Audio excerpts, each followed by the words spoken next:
আচ্ছা মা, আমরা মধ্যবিত্ত হইলাম কেন? এটা কি ধরনের প্রশ্ন?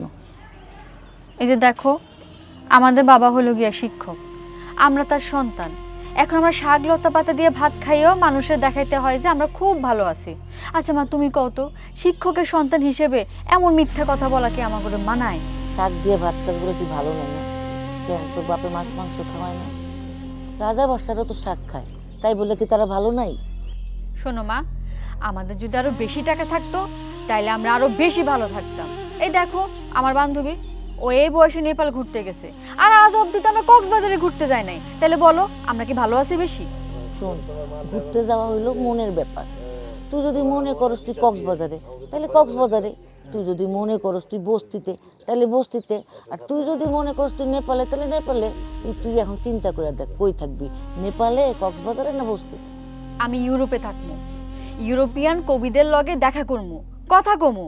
আজকে ফ্রান্স, পরশু স্পেন, তরশু জার্মান, এভাবে ঘুরতেই থাকো মা।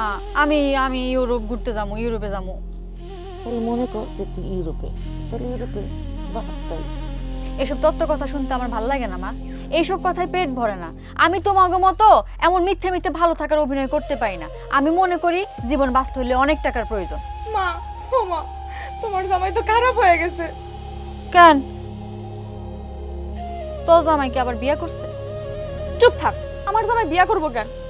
কি হয়েছে? কত কি হয়েছে? মা, সে একজনের কাছ থেকে 10 লক্ষ টাকা ঘুষ খাইতে চায়।